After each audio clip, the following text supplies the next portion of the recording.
오직 여호와의 율법.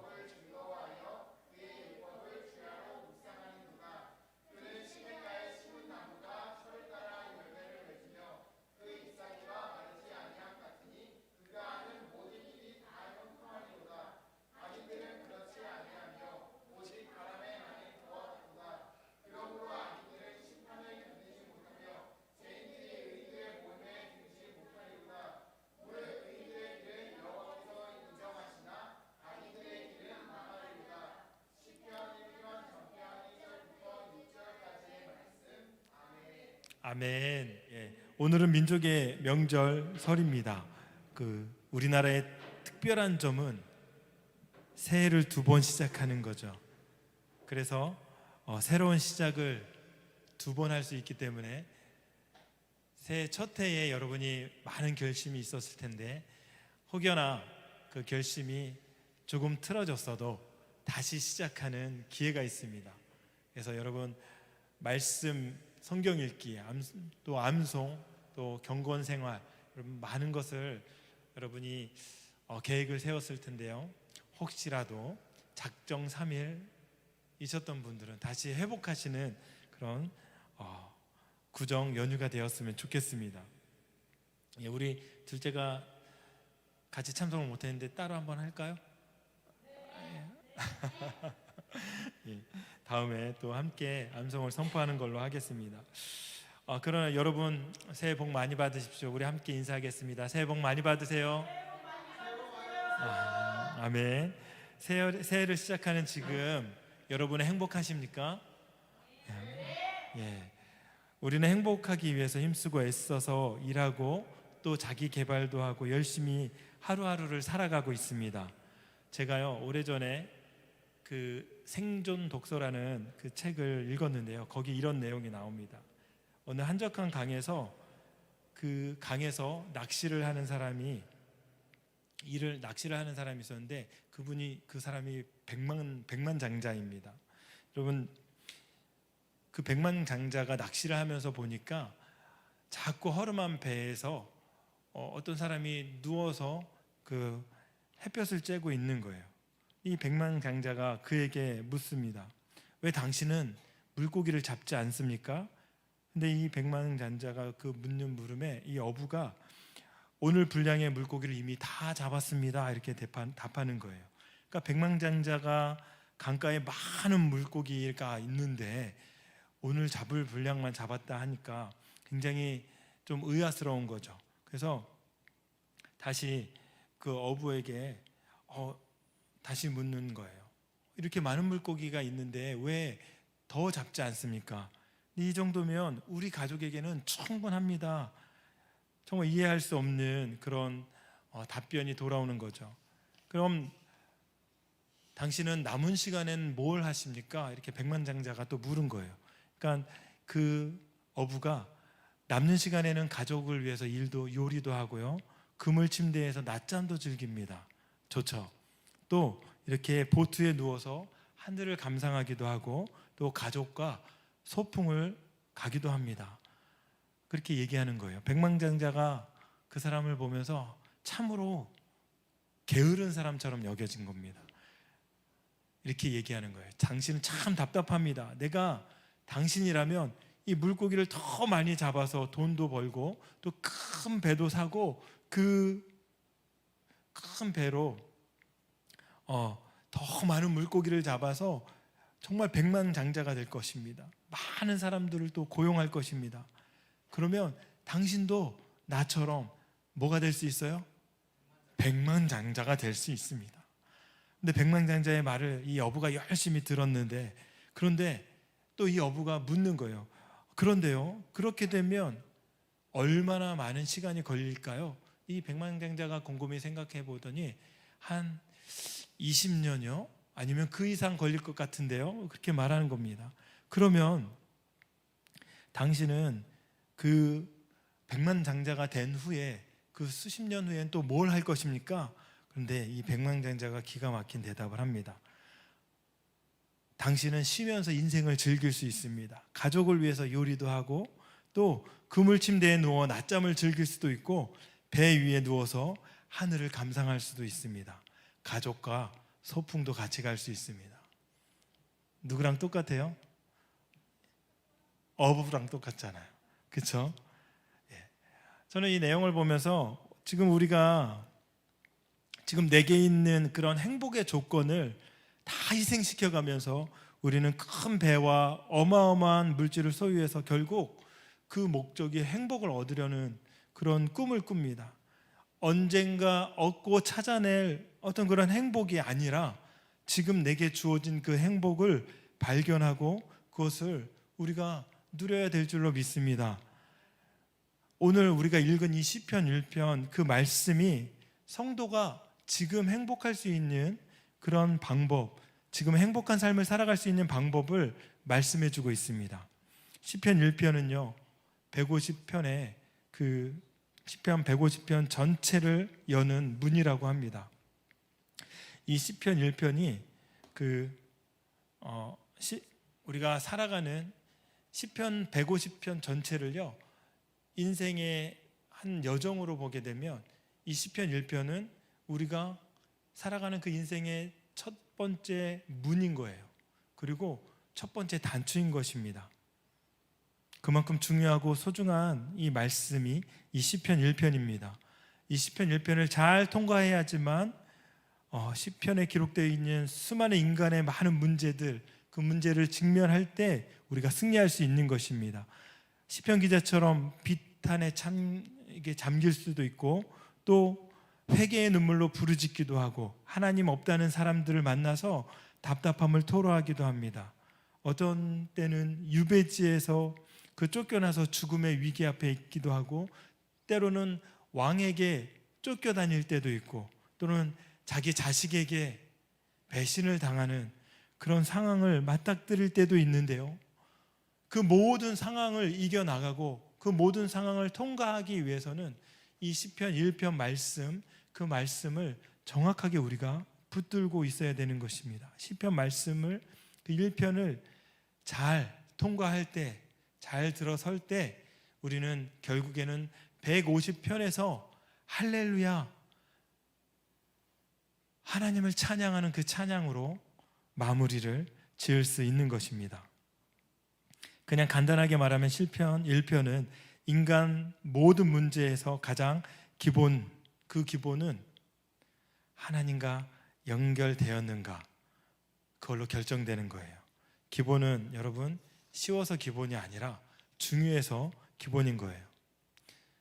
그래서 시편 1편은 하나님의 백성이 행복한 삶을 살아갈 수 있는 그런 방법을 말씀하고 있습니다. 전체 시편을 들어가는 이 첫 시편에서 가장 먼저 복이 나오죠. 복. 여러분 요즘에 복하면 그 교회 다니는 분들은 이 반감을 많이 가져요. 기복주의를 많이 생각합니다. 그런데요, 우리가 반감 가질 수도 있지만 오늘 이 시편 1편에서 말씀하고 있는 복은 우리가 일반적으로 생각하는 그런 개념의 그런 복이 아닙니다. 우리를 살리는 정말 다른 차원의 그런 복인 것을 우리가 이 1편을 통해서 알 수 있는 것입니다. 먼저 1편 1절을 함께 읽겠습니다. 복 있는 사람은 악인들의 꾀를 따르지 아니하며 죄인들의 길에 서지 아니하며 오만한 자들의 자리에 앉지 아니하며 오직 1절만 복 있는 사람은 이렇게 시작하는 것이죠. 성경에 요 같은 단어로 시작되는 문장이 여러 군데에서 나오는데 신명기 33장 29절에 이런 표현이 납니다. 이스라엘이여 너는 행복한 사람이로다. 여호와의 구원을 너같이 얻은 백성이 누구냐? 그는 너를 돕는 방패시오 내 영광의 칼이시로다. 이렇게 쭉 이어집니다. 근데 이 시편 1편 말씀과 같은 단어를 써서 너는 행복한 사람이로다 감탄사로 이렇게 나오게 되는데요, 이 말씀은 감탄하는 거예요. 너는 행복한 사람이로다. 감탄은 언제 나오죠? 좋을 때 나와요.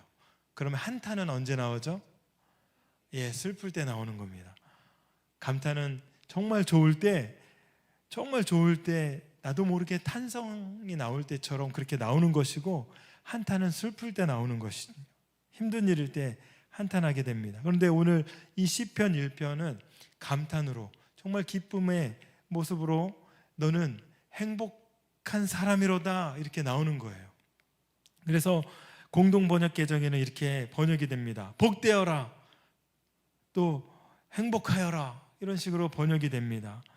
하나님의 백성들이 언제 복 있는 사람으로 살 수 있는지, 최고의 행복한 삶을 어떻게 살 수 있는지 말씀하고 있습니다. 그런데요, 복 있는 사람은 하고 그 다음에 예생 밖의 말씀이 나오죠. 어떤 말씀이에요? 복 있는 사람의 조건이 좀 우리가 알 수 없는 조건으로 나옵니다. 악인들의 꾀를 따르지 아니하며 죄인들의 길에 서지 아니하며 오만한 자들의 자리에 앉지 아니하고, 이렇게 나오는 거죠. 사람이 작은 유혹에 이끌리게 되면 그 길을 가게 되고 또 멈추게 되고 앉아 있게 됩니다. 여러분, 처음엔 아주 작은 유혹이 그제 눈에 싹 스쳐 지나가는데 그것이 우리의 발걸음을 딱 멈추게 하면 그 자리에 앉아버리는 거예요. 그래서 유혹이 빠져나오기가 힘든 거예요. 그래서 어느 학자가 이렇게 얘기합니다. 하나님의 자녀는 가고 서고 이 앉는 문제, 이 문제를 조심해야 한다고 얘기하는 거예요. 제 특징은 결국 제 자리에 주저앉게 합니다. 여러분, 아담과 하와가 먹지 말라는 선악과를 먹었습니다. 하나님께서 부르시죠. 아담아, 아담아, 내가 어디 있느냐? 아담아, 내가 어디 있느냐? 이 수풀에 숨어버린 아담은 이 부끄러움과 두려움에 하나님을 피했습니다. 하나님의 아담이 어디 있는지 몰라서 부르신 게 아니잖아요. 그렇죠? 하나님의 아담이 어디 있는지 알고 부르신 거예요. 근데 왜 부르셨냐면 지금 네가 있어야 될 자리가 어디 있느냐? 왜 피조물의 자리에 있지 않고 네가 죄악의 자리에 앉아 있느냐? 방향을 잃어버린 아담을 부른 거예요. 죄악의 자리에 앉으면 방향을 잃어버리게 됩니다. 하나님이 우리 각 사람에게 하나님을 향한 정말 그 방향, 여러분 인생은 뭐라 그래요? 속도가 아니라 방향이라 그러죠. 그런데요, 사실은 이 속도라는 말에 베타값이 포함이 되어 있어서 방향이 포함되어 있는 말입니다. 그래서 정확한 표현은 인생은 속력이 아니라 방향이라고 하는 거예요. 믿음의 사람들도 마찬가지입니다. 죄악의 자리에 앉아버리면 방향을 잃게 되는 거예요. 어디로 갈지 몰라요. 왜? 그 유혹에 우리가 움직일 수 없는 거예요. 제 자리에 머물 수밖에 없는 거예요. 근데 하나님의 자녀는요, 그 죄악의 자리를 극복하고 다시 일어나서 하나님의 자리로, 하나님 원하시는 방향으로 갈 수 있는 방법을 오늘 제시하고 있는 것입니다. 그 말씀이 오늘 말씀과 연결되어 있는 거예요. 그래서 복 있는 사람이 그런 사람이라는 것을 계속해서 말씀하고 있는 것입니다. 왜 악인과 죄인과 오만한 자들, 그 자들을 언급하면서 복 있는 사람의 조건을 말씀하시는가? 이 말씀을 묵상하니까요, 이 시편을 지은 그 시기와 지금의 시기가 별반 다르지 않다는 거예요. 현재 우리가 사는 사람들은 이 시대에 항상 악인들이 좋아하는, 죄인들이 좋아하는, 오만한 자들이 추구하는 것들을 복으로 생각합니다. 그 복을 얻기 위해서 온갖 방법을 다 동원해서 살아가지만 하나님께서는 그 복이 내가 너희에게 주는 그 복이 아니라 내가 너에게 주고 싶은 복이 따로 있다는 거예요. 그것이 오늘 앞으로 이제 나올 말씀입니다. 그래서 예수님도 이 복에 대해서 완전히 새로운 정의를 내리셨어요. 마태복음 5장에 예수님께서 시편 1편 1절 말씀, 복 있는 사람은, 이 말씀을 헬라어로 번역하셔서 말씀을 하신 건데요, 우리가 너무나 잘 알고 있는 산상수훈에서 말씀하는 팔복에 관한 내용입니다. 그 당시에 저주에 가까운 가난과 애통과 배고픔과 목마름, 이런 모든 모습들을 복으로 선언하시는 거예요.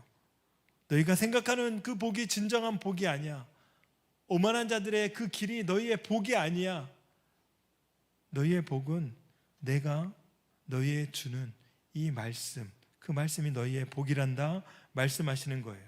또 말씀을 통해서 묵상이 되었던 거는 사람의 삶에서, 우리가 복 있는 사람의 삶에서 이탈할 때에 우리는 죄악의 길로 갈 수 있다라는 것을 오늘 악인의 길을 따르지 아니하며 죄인의 길에 서지 아니하며 오만한 자들의 자리에 앉지 않고 이렇게 정의하는 그 말씀을 통해서 우리가 알 수 있는 거예요. 그래서요, 시편 1편 1절 말씀은 복 있는 사람의 삶을 살지 않으면 죄인의 삶을 살 수밖에 없는 인간의 실존을 말씀하고 있는 것입니다. 그렇다면 하나님께서 우리에게 주고 싶은 그 복된 삶, 행복할 수 있는 삶, 그 삶은 2절에 나와 있는 거예요. 한번 우리 함께 읽겠습니다. 시작. 오직 여호와의 율법을 즐거워하여 그의 율법을 주야로 묵상하는도다. 우리 둘째랑 제가 이야기를 좀 많이 하는데요. 제가 이제 늘 아이들한테 아침에 기도 모임이 딱 끝나면 제일 먼저 얘기하는 게 말씀 묵상해라 이거예요. 말씀 묵상. 또 시간이 딱 지나면 또 묵상했니? 그렇게 얘기합니다.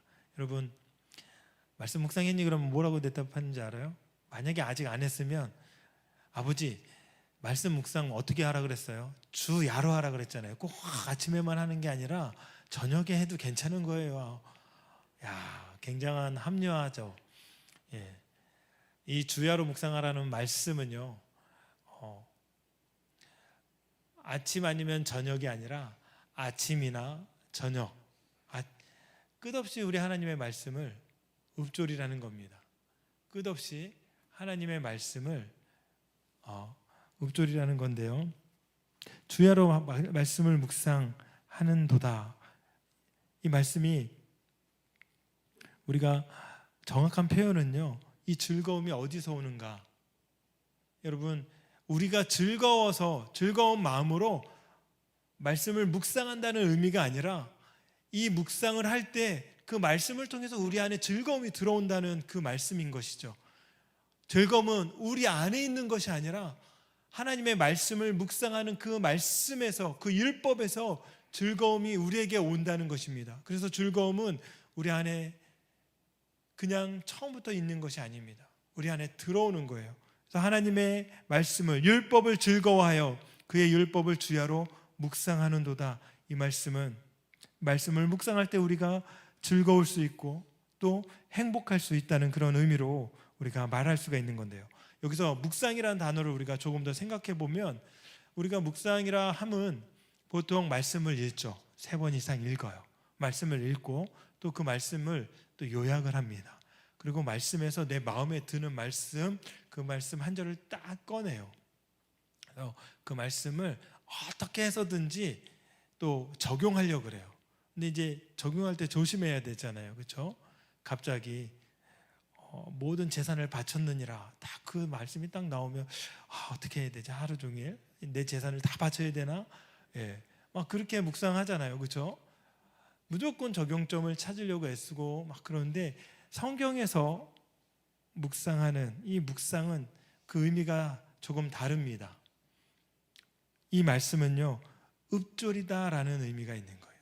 하나님의 말씀을 읊조리는 거예요. 어떻게? 작은 소리로 읊조리는 거예요.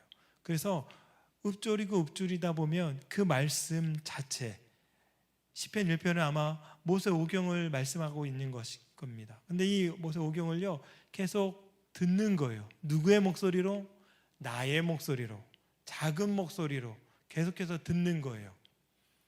주야로 온종일, 아침에 일어날 때든지 누워있을 때든지 일어날 때든지 길을 갈 때든지 늘 이 말씀을 읊조리는 거예요. 그래서 하나님이 내게 주시는 그 말씀을 내 목소리로 내 귀에 들려주는 것입니다. 그냥 그 목소리로. 어떤 마음으로 읊조리냐? 이 묵상하다라는 말은 으르렁거리다 이런 표현이 있는데요, 굶주린 사자가 뼈를 움켜쥐고 핥고 으르렁거리는 그런 의미를 가지고 있습니다. 이 말은 소리가 자기 귀에 들릴 정도로 계속해서 반복하는 것입니다. 자기의 목소리로 하나님의 말씀을 듣는 거예요. 묵상은 하나님을 끊임없이 기억하기 위해서 하나님 없이 살기 싫어하는 그 백성이 하나님 없이 살지 않겠다고, 하나님 없이 살 수 없다고 고백하는 이 신앙의 고백을 계속해서 하는 것입니다. 하나님의 말씀으로 내 생각을 지배하겠다는 것이고, 하나님이 세상의 지배를 받지 않겠다는, 세상에 물들지 않고 세상에 물들이겠다는 이 결연한 의지와 영적인 소망과 믿음의 결단인 겁니다. 끝없이 고백을 통해서 더 넓고 맑은 많은 하나님의 사랑을 경험하는 그런 과정입니다. 자기 목소리를 통해서 하나님의 음성을 경험하는 그 간절함으로 으르렁거리는 그 사자가 뼈를 움켜쥐고 물고 놓지 않겠다는 그 마음으로 말씀을 입에 물고 계속해서 읊조리는 거예요. 말씀을 떠나지 않는 겁니다. 인생을 살아가는데 하나님의 말씀이 들리지 않고 말씀이 고백되어지지 않는 그런 삶이 가장 불행한 삶인 것입니다. 행복의 반대는 뭐예요? 불행이잖아요. 말씀이 없으면 불행한 삶인 것입니다. 그래서 묵상은 하나님께 들려드리는 우리의 사랑 고백이 될 수 있는 것입니다. 시편 19편 14절을 보니까요, 마음의 묵상이 주님께 연락되기를 원하나이다, 이렇게 말씀하고 있습니다. 하나님의 자녀들이 묵상을 할 때, 읊조릴 때 내 귀에만 들리는 것이 아니라 그 읊조림이 하나님의 마음에도 닿는 거예요. 하나님께도 들리는 거예요. 하나님의 사랑의 고백이 우리 마음에 닿는 것뿐만 아니라 그 고백을 다시 하나님께 올려드리면 그것이 우리의 사랑의 고백이 하나님께 드려지는 것입니다. 그래서 이 묵상이 굉장히 중요한 거예요. 하나님과 우리가 서로 교통하게 되는 것입니다. 그게 이 묵상의 힘이요, 우리가 읊조릴 때 우리가 경험되어질 수 있는 은혜인 것이죠. 묵상을 통해서 부모는 하나님의 말씀을 자녀들에게 들려줍니다. 엄마는 아이를 품에 안고 말씀을 읊조립니다. 엄마의 품에 있는 아이는 엄마의 음성을 통해서 하나님의 음성을 듣습니다. 아이가 엄마의 뱃속에 있을 때도 마찬가지입니다. 동일하게 말씀을 들려줍니다. 매일매일 주야로 말씀을 들려주면 이 뱃속에 있는 아이는 말씀에 반응하는 아이로 자라게 되는 거예요. 복중에 짓기 전에 너를 알았다, 하나님께서 예레미야에게 말씀하는 거예요. 이미 태중에 있기 전에, 그러면 있기 전에 이미 알았다고 말씀하시는 그 하나님께서 이 태중에 있는 아이를 얼마나 사랑으로 보살피는지 알게 되는 것입니다. 그 묵상하는 소리, 읊조리는 소리를 듣고 이 뱃속에 있는 아이들은 뱃속에 있을 때부터 하나님을 사랑해야 하는 그것을 알려주기 이전에 그보다 더 큰 목적은 하나님이 아직 세상에 태어나진 그 아이를 얼마나 사랑하고 있는지 이것을 들려주시는 거예요. 그래서 묵상은 내가 하나님을 얼마나 사랑하고 있느냐, 그것을 증명하는 것이기도 하지만 그 이전에 나를 하나님이 얼마나 사랑하시는가, 그것을 깨닫게 되는 그런 과정인 것입니다. 우리 아이가 뱃속에 있을 때부터 그 은혜를 누릴 수 있다는 거예요. 그 사랑을 경험하면 하나님을 진심으로 사랑하게 되는 줄로 믿습니다. 여러분, 어떻게 묵상의 삶을 살기 위해 이렇게 묵상의 삶을 살기 위해 가장 좋은 방법을 가르쳐 드릴게요. 암송인 거예요. 제가 우리 아이들이 암송할 수 있는 본문을 또 설교 본문으로 이렇게 또 정하면 아이들이 항상 이 자리에서 암송을 하게 될 것입니다. 이렇게 암송하는 거예요. 암송하면서 늘 읊조리는 거예요. 늘. 그 읊조리면서 이 아이들은 누구의 소리를 들어요? 하나님의 소리를 듣는 것입니다. 암송보다 더 묵상할 수 있는 탁월한 방법이 없는 거예요. 여러분, 묵상책을 늘 갖고 다니지만 여러분 가끔씩 그 묵상책이 없으면 여러분 어떻게 하세요? 오늘은 묵상 그냥 건너가야 되겠다, 그렇게 생각할 때도 있잖아요. 묵상 자체가 목적이 아니라 묵상책이 있어야만 묵상하는 연약한 모습이 우리 가운데 있지 않습니까? 그런데요, 암송을 하게 되면 묵상책이 없어도 그 말씀을 늘 읊조리게 되는 거예요. 그래서 이스라엘 사람들은요, 경건한 유대인들은 모세오경을 통째로 암송해서 그렇게 매일 묵상을 했다고 합니다. 여러분 새해 여러분에게 도전합니다. 여러분 암송하십시오. 암송할 때에 가장 탁월한 묵상이 여러분 삶 가운데 시작이 되는 줄로 믿습니다. 우리가 3절 한번 읽겠습니다. 함께 읽겠습니다. 그는 시냇가에 심은 나무가 철을 따라 열매를 맺으며 그 잎사귀가 마르지 아니함 같으니 그가 하는 모든 일이 다 형통하리로다. 아멘. 감사합니다. 우린 3절을 통해 묵상하는 삶이 어떻게 복된 삶인지 몇 가지 살펴볼 수 있습니다. 물론 이 3절은 은유적인 표현입니다. 그러나 이 시편 기자의 경험이 녹아진 그 표현인 줄로 믿습니다. 먼저는요, 이 묵상하는 삶이 어떻게 복된 삶인지 우리가 몇 가지 알아볼 수 있는데, 먼저는 시냇가에 심겨지는 복이 있습니다. 여러분, 3절은 시편 1편에서요 가장 핵심이 되는 구절입니다. 이 개역개정은요, 시냇가에 심은 나무 이렇게 번역이 되어 있는데, 공동 번역개정에 좀 더 정확하게 번역이 되어 있습니다. 심겨진 나무 이렇게 되어 있습니다.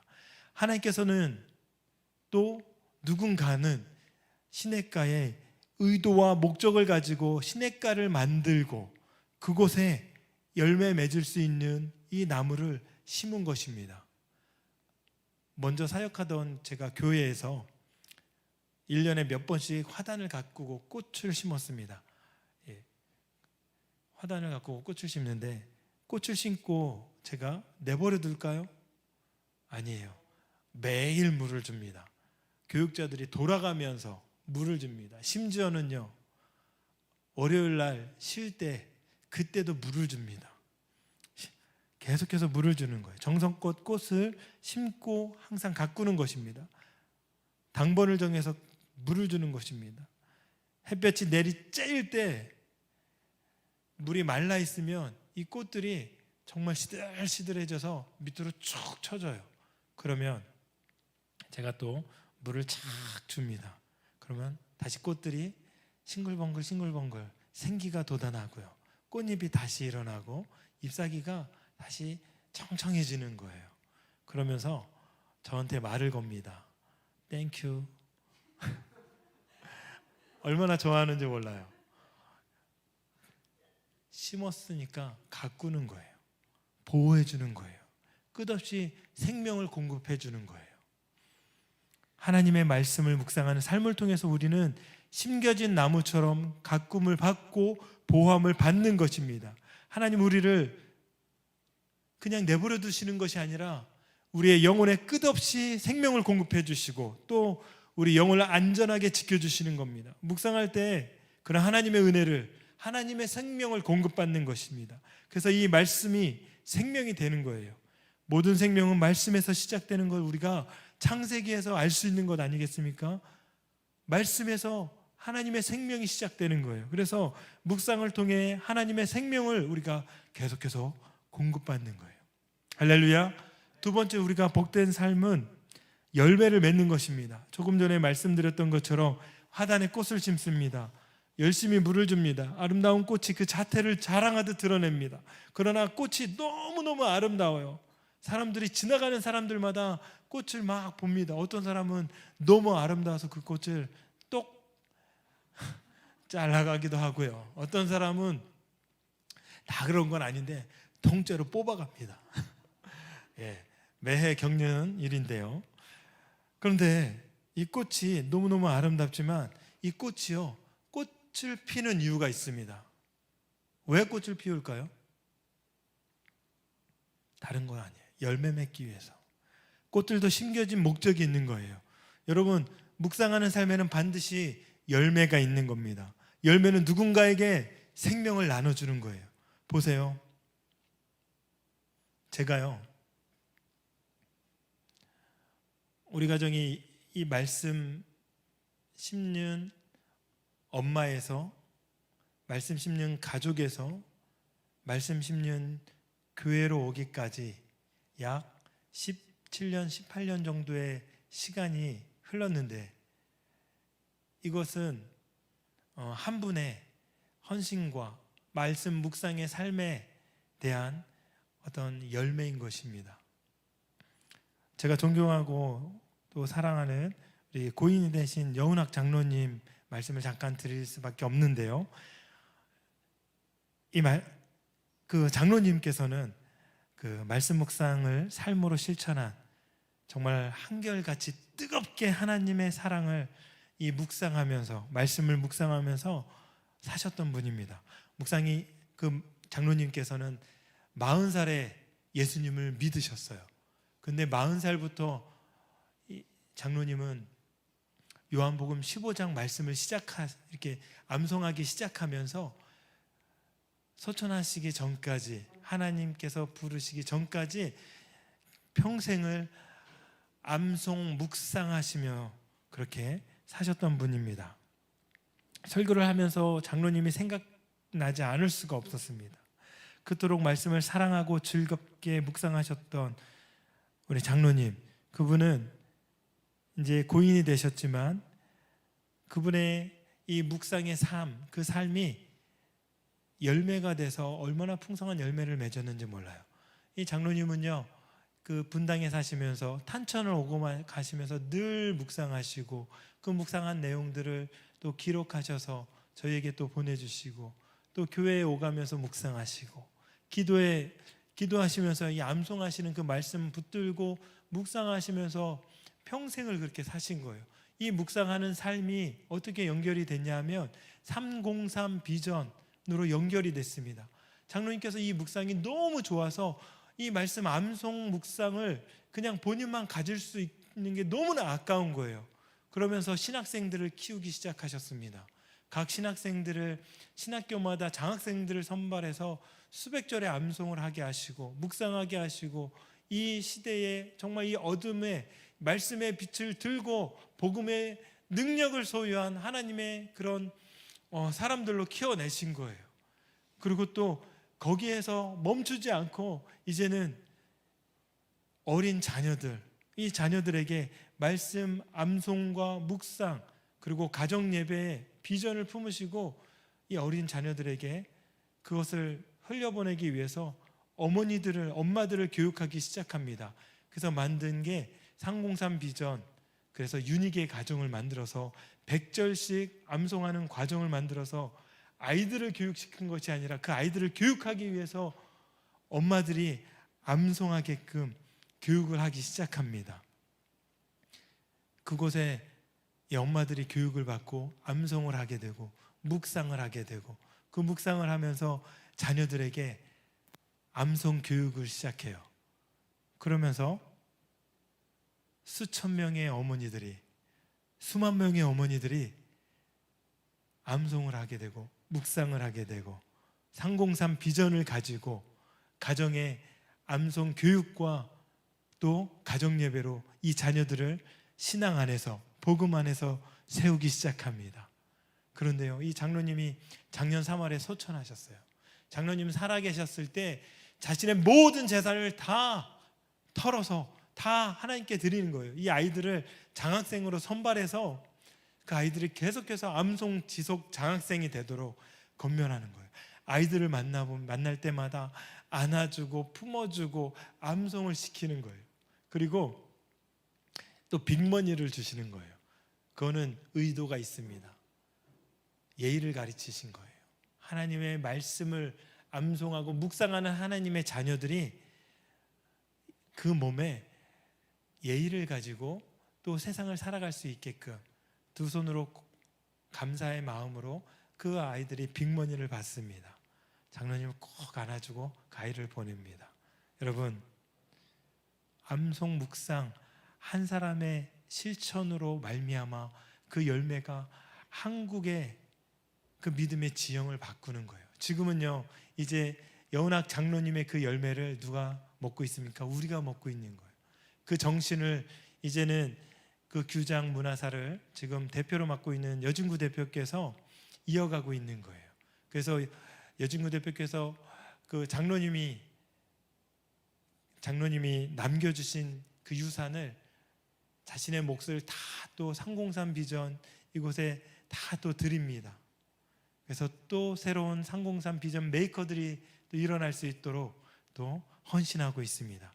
그리고 최근에 제2대 교장 선생님으로 여운학 장로님 1대 교장 선생님, 2대 교장 선생님으로 우리 대구 엠마오 교회에서 이 303 비전 정신을 가지고 철저하게 여운학 장로님이 실천하신 그 비전을 가지고 목회를 하고 계신 한창수 목사님께서 2대 교장 선생님으로 세워주셔서 또 이 사역이 더 크게 확장되고 있는 거예요. 온라인으로 막 100 몇십 명의 어머니들이 이 윤희계 가정을 듣고 암송 교육과 묵상과 가정 예배로 자녀들을 또 303 비전 메이커로 세우는 거예요. 이 303 비전은요 30년씩 3대를 바라보면서 100년 동안 이 암송 교육과 묵상과 가정 예배로 자녀를 세우는, 하나님의 자녀로 제자로 세우는, 예수님의 참 제자로 세우는 그 비전을 가지고 시작된 단체인 것입니다. 여러분, 놀라운 열매 아닙니까? 이것이 시냇가에 심은 나무가 철을 따라 열매를 맺는 거예요. 장로님 때에는 어떻게 보면 그 열매가 너무 작을 수 있었어요. 우리가 눈에 볼 때 너무 이렇게 보이지 않는 열매일 수도 있었는데, 장로님은 지금 이 땅에 안 계시지만 그 한 사람의 묵상의 삶을 통해서 얼마나 풍성한 열매가 세상 곳곳에 흘러가는지 모르겠습니다. 이제 전 세계에 이 움직임이 있는 거예요. 그래서 이제 한창수 목사님이 조금 있으면 올해에 이제 미국에 가서 미국에 있는 남침내 교회에 그 교회 그 교단에 이 303 비전을 알리기 위해서 그곳에 또 가서 놀라운 은혜를 끼치고 돌아올 것입니다. 다 하나님이 계획하신 것입니다. 전 세계로 이 비전이 뻗어 나가는 거예요. 할렐루야. 한 사람의 묵상의 삶이 선한 영향력, 선한 열매로 이렇게 들어지는 것입니다. 303 비전을 통해서 우리 말씀 심는 교회도 시작이 되는 거예요. 하나님께서는 보이지 않는 그런 작은 묵상의 사람을 통해서 너무나 큰 열매를 우리에게 지금 보여주고 계시는 것입니다. 이 비전에 우리가 함께 동참한 것이죠. 한 배를 탄 거예요. 여러분, 그래서 이 비전을 통해서 하나님의 은혜, 그런 열매를 우리가 경험했으면 좋겠습니다. 시냇가에 심은 나무를 우리가 심으실 때는 반드시 목적이 있다는 겁니다. 창세기 전에 천지 만물을 창조한 하나님께서 모든 창조물에게 목적을 넣어주신 것과 마찬가지입니다. 큰 강명은 낮을 주관하게 하신 거예요. 낮을 비추게 하신 거예요. 작은 강명은 밤을 주관하게 하시고 밤에 빛을 비추게 하신 것입니다. 수많은 나무들, 그 나무들에게는 열매를 맺게 하시고 또 채소들에게도 열매를 맺게 하시는 것입니다. 목적이 있는 거예요. 모든 것이 목적이 있는 거예요. 사람들과 동물들에게는 생육하고 번성하라 하신 것입니다. 특히 사람에게는 다스리라는 이 문화 명령을 주시는 것입니다. 여러분, 하나님께서 여러분의 자녀를 보실 때 시냇가에 심은 나무처럼 열매 맺게 하실 줄로 믿습니다. 우리들의 자녀들을 열매 맺는 삶으로 우리 하나님께서 인도하는 거예요. 인도하시는 거예요. 지금 비록 삐딱하게 굴어요. 우리 또 둘째 얘기를 하는데, 둘째는 아빠 나 삐딱해질 거예요, 그렇게 얘기해요. 그러면 어떻게 하냐면 정말 삐딱해져요. 아빠 앞에서 이래. 이게 삐딱해지는 거예요. 근데 우리 아이들이 정말 사춘기의 소년들이 삐딱해질 수도 있습니다. 청개구리 고기를 먹은 것처럼 무조건 반대로 가는 그런 아이들이 있습니다. 부모 마음에 무엇 하나 마음에 드는 것이 없어 보입니다. 그러나 그런 것 같지만 하나님께서는 이 아이를 향한 목적이 반드시 있는 줄로 믿습니다. 시편 128편 3절에 이렇게 말씀하고 있습니다. 내 안방에 있는 내 아내는 결실한 포도 같으며 내 식탁에 둘러앉은 자식들은 어린 감람나무 같으리로다. 이 말씀이 공동번역에는요, 올리브 나무의 햇순 이렇게 얘기합니다. 여러분, 햇순 보면 어떤 나무인지 분간이 가세요? 전문가 아니면 잘 몰라요. 그 나무를 심어서 열매를 맺을 수 있는 그 목적을 가진 사람이 아니면 이게 어떤 순인지 잘 몰라요. 우리는 이 햇순 같은 이 아이들, 그 아이들이 어떤 목적을 가지고 있는지 잘 몰라요. 그러나 하나님은요, 이 아이들을 반드시 하나님의 목적을 가지고 이 아이들이 이 땅에 하나님이 보내신 줄로 믿습니다. 햇순이 아무것도 없는 것 같지만 자라나요. 뿌리를 내립니다. 그리고 나뭇잎을, 가지를 뻗어서 잎을 내고 시간이 지나서 열매를 맺습니다. 보니까 감람나무 열매예요. 이 열매는요, 성전의 등불을 밝히고 왕과 선지자의 대제사장에게 기름을 부을 수 있는, 그 기름을 짜낼 수 있는 열매가 되는 거예요. 말씀을 심는 이유는 우리 아이들이 영적인 감람나무 열매를 맺는 그 아이들로 자라게끔 하나님의 목적을 심어 놓으신 것을 우리가 믿기 때문인 줄로 믿습니다. 아이들은요, 내가 누구인지 이 아이들은 처음부터 몰라요. 그냥 묘목에 불과한 것입니다. 미래가 보이지 않고 미래에 하나님 나에게 주신 꿈이 뭔지 몰라요. 그러나 먼 훗날 아이들은 하나님이 이 아이들에게 심겨준 그 목적이 있는 거예요. 하나님 나라를 위해서 멋진 인생을 살아갈 수 있는, 그 믿음의 인생을 살아갈 수 있는 감람나무 열매를 이 아이들에게 심어준 줄로 믿습니다. 저는 아이들을 위해서 계속 확인하는 거예요. 묵상했니? 묵상했니? 묵상해야지만 하나님이 나를 얼마나 사랑하는지, 나에 대한 그 비전이 무엇인지 깨닫게 되는 것입니다. 하고 싶을 때 하는 것이 아니라 해야 되는 것이죠. 하나님의 목적을 이루기 위해서 아이들의 말씀을 묵상을 하는 거예요. 그리고 부모님들은 아이들에게 말씀을 심는 것입니다. 왜요? 말씀을 심어야만 아이가 말씀에 뿌리를 내리거든요. 말씀에 심겨지거든요. 하나님의 목적대로 열매를 맺을 수 있는 거거든요. 그래서 포기하지 않고, 때로는 힘들고 거칠고 어려워도 우리 아이들에게 말씀을 심는 겁니다. 죽도록 힘들어도요, 어떻게 해요? 하나님이 이 아이들에게 목적이 있다는데 포기할 수 없잖아요. 하나님이 포기 안 하신다는데 믿음의 부모들이 포기할 수 없는 거잖아요. 잔소리를 계속해서 하는 거예요. 다른 잔소리, 공부 잘했니?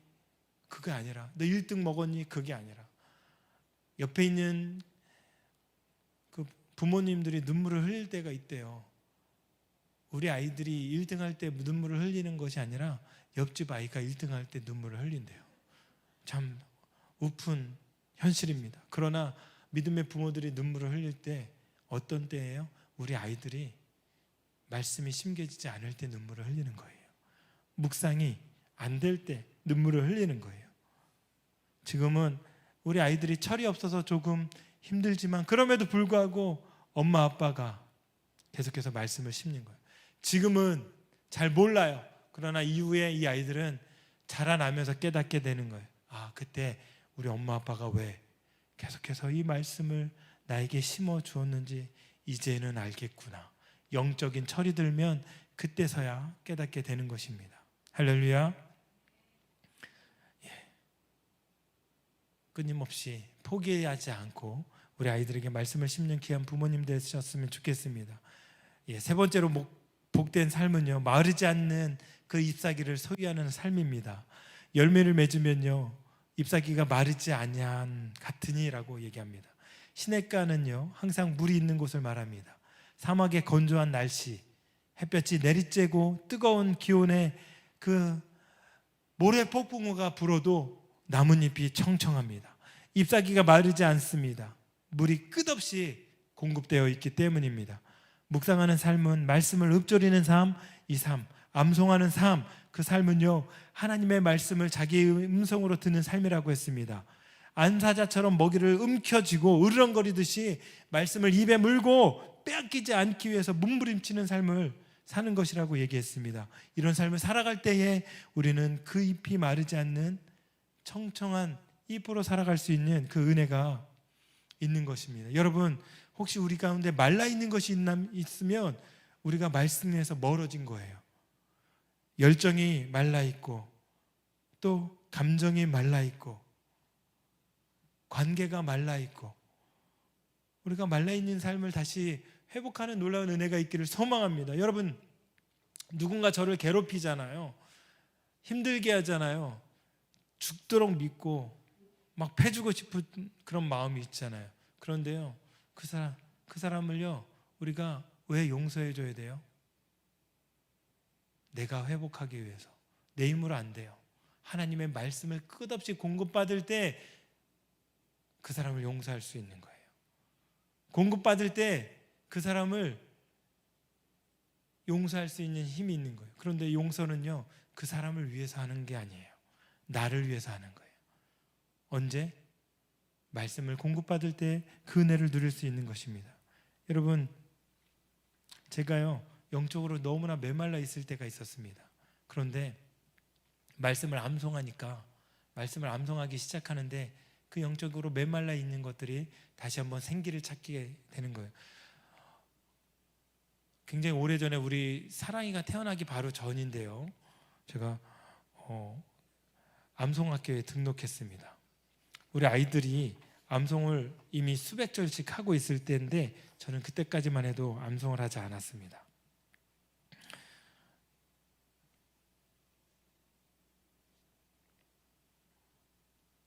(2010년도네요) 암송학교 유닉의 3단계, 저는 1단계, 2단계를 껑충 띄어서 그냥 암송 3단계에 등록을 했었는데요, 가보니까 다 엄마들만 있더라고요. 아빠는 저 하나, 남자 딱 하나 있는데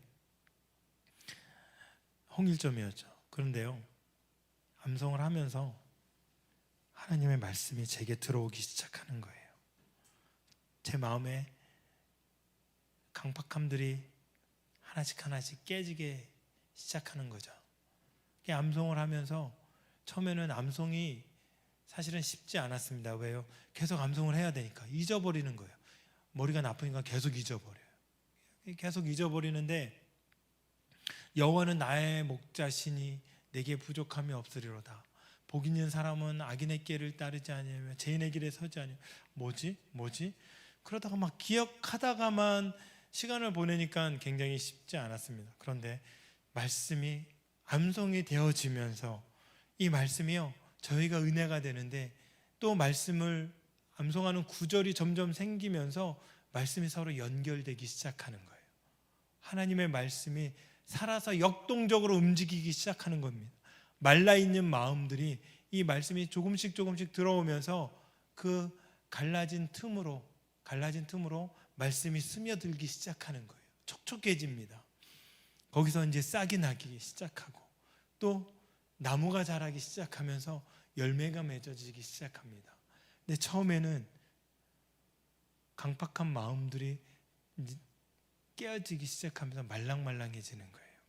말씀에 힘이 있는 것입니다. 말씀은요, 우리의 말라있는 강팍함들을 회복시키는 능력이 있는 거예요. 여러분, 그래서 제가 여러분께 도전합니다. 올 한 해 100절 이상 암송했으면 좋겠습니다. 또 특히나 말씀 심는 교회는 말씀 심는 교회잖아요. 여러분, 마음에 말씀을 심으시기 바랍니다. 강박한 마음들을 다시 한번 우리가 말씀으로 기경하는 놀라운 역사가 있길 소망합니다. 암송의 은혜가 있기를 소망합니다. 암송할 때 묵상이 되어지고 묵상할 때 하나님 말씀이 내 안에 들어오는 거예요. 내가 내 안에 말씀을 심었는데 결국 보니까 내가 말씀에 심겨지더라. 이런 은혜가 우리 가운데 있는 것입니다. 할렐루야. 끝없이 말씀을 심어야 하는 그런 놀라운 역사, 그런 은혜가, 그 당위성이 있는 것입니다. 성경은 열매 맺고 잎사귀가 마르지 않는 삶을 형통이라고 합니다. 성경에서 이 형통, 이 형통은요, 복 있는 삶의 삶과 연결이 되는 거예요. 제가 아까 얘기했잖아요. 이 시대는 악인의 삶을 형통하다고 얘기합니다. 뭔가요? 물질이 많은 게 다 악인의 삶은 아니지만 하나님의 방법이 아닌 인간적인 방법으로 부를 축적하는 것, 그것이 복 있는 사람이라고 세상 사람도 생각하지만 하나님의 말씀은 그것이 아니라 복 있는 사람은 묵상하는 사람이다. 그러면 형통하는 사람은 어떤 삶이에요? 묵상을 통해 열매 맺는 삶이다. 더 정확하게 말하면 하나님의 계획 안에 있는 삶을 형통하는 삶이라, 형통하다라고 얘기하는 겁니다. 여러분, 하나님의 계획 안에 있습니까?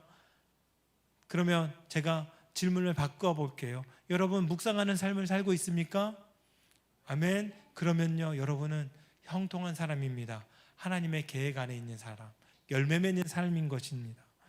심겨지고 때에 맞게 열매 맺고 말라버린 이파리에 다시 생기가 붙는 것, 이것이 형통인 것이며 하나님의 뜻을 이루며 사는 삶, 그 삶이 비천에 처할 줄도 알고 풍부에 처할 줄도 알고, 때로는 비천에 처할 때도 있고 풍부에 처할 때도 있지만, 그 삶이 말씀을 소유한 삶이라면, 묵상한 삶이라면, 그 삶은 성경에서는 형통하다, 하나님께서는 형통하다 인정해 주시는 겁니다. 일이 잘 풀리는 것, 사람들이 그것을 형통하다 말이지만, 좋은 사람, 뭔가 부유한 사람을 만나는 것, 그것이 형통하다 말하지만, 우리는 그것이 아니라 하나님을, 그 말씀을 묵상하는 삶, 그래서 열매 맺는 삶, 그것이 형통하다 하는 것입니다. 우리 4절부터 6절을 함께 읽겠습니다. 악인들은 그렇지 아니하며 오직 바람에 나는 겨와 같도다. 그러므로 악인들은 심판을 견디지 못하며 죄인들이 의인들의 모임에 들지 못하리로다. 무릇 의인들의 길은 여호와께서 인정하시나 악인들의 길은 망하리로다. 아멘. 악인들의 길은요, 쉼이 없습니다. 쾌락을 따라 자신의 삶의 방향을 움직이기 때문에, 죄를 짓는 곳으로 달려가기 때문에, 그곳에 앉아버리기 때문에 쉼이 없습니다. 그런데요, 성경은 악인들의 삶을 바람에 나는 겨와 같다라고 얘기합니다. 뭐라고요? 예, 우리 온유가 제일 열심히 듣고 있는데, 제약의 자리에 정착되어 있지만 열매가 없고 쭉정인 삶을 바람에 나는 겨와 같도다 라고 표현합니다. 여러분,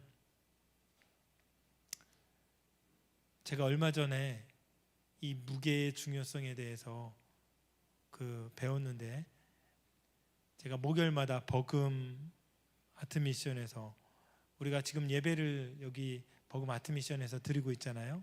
목요일마다 버금 아트미션에서 찬양 예배를 드리는데, 제가 그 찬양 예배를 드릴 때 편곡해 주시는 우리 감독님이 계세요. 감독님이 오케스트라 또 합창단 이 지휘를 또 해주시는데, 지휘를 하시는 분이신데, 그 감독님이 저에게 또 지휘를 가르쳐 주십니다.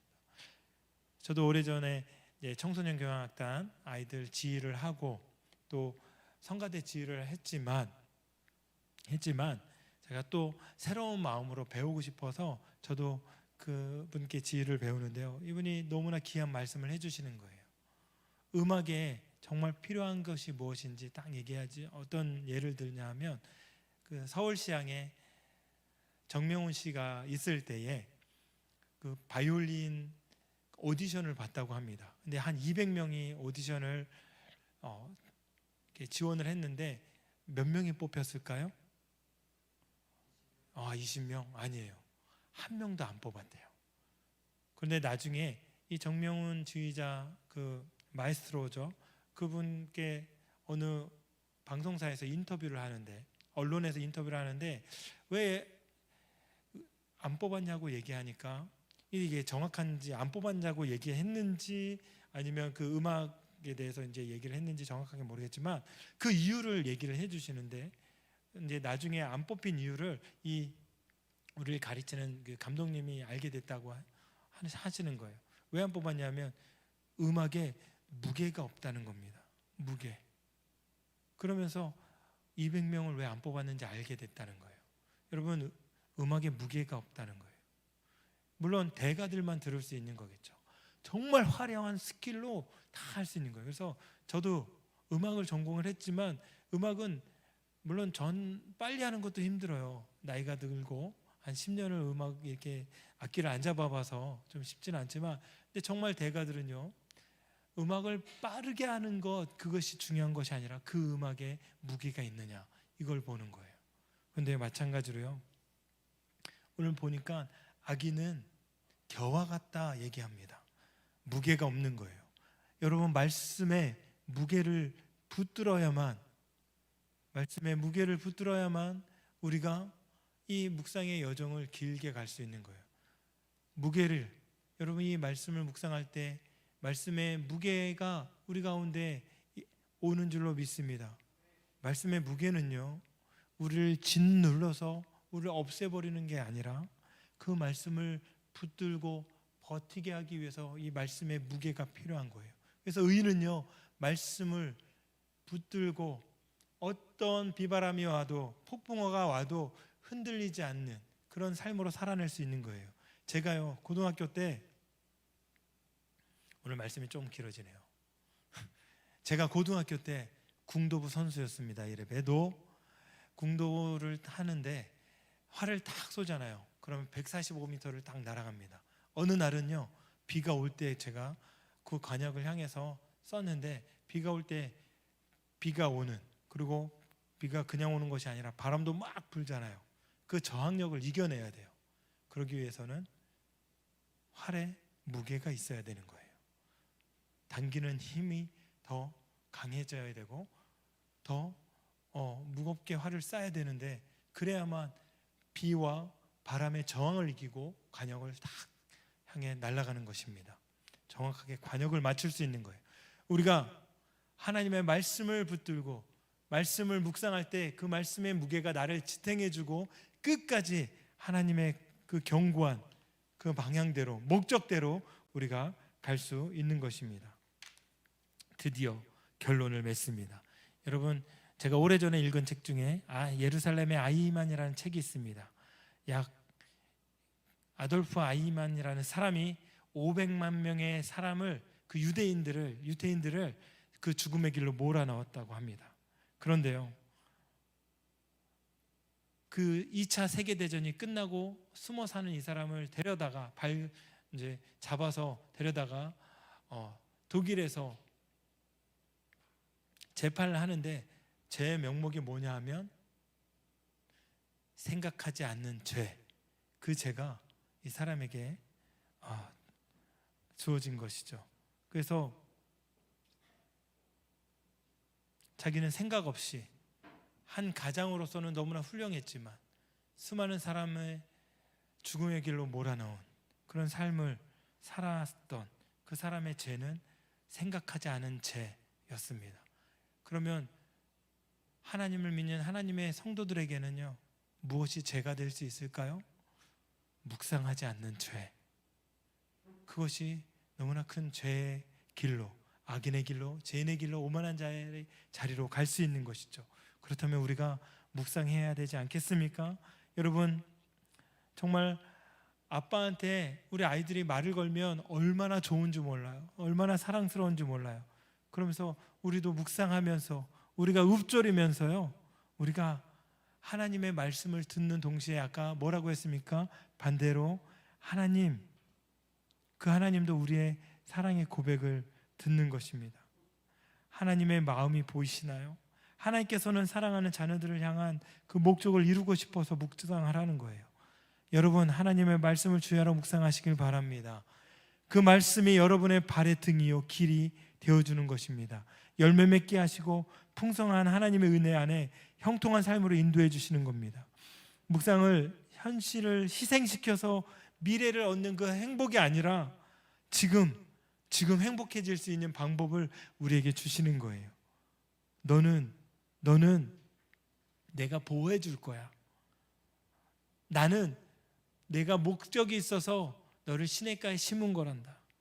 우리를 힘들게 하려는 것이 아니라 주야로 행복하길 원하셔서 이 말씀을 우리에게 주시고 그것을 묵상하게 하시는 것인 줄로 믿습니다. 우리가 묵상하지 않는 그런 죄악의 모습이 아니라 묵상을 통해서 행복한 삶으로, 열매 맺는 삶으로 살아가는 올 한 해가 되기를 간절히 소망합니다.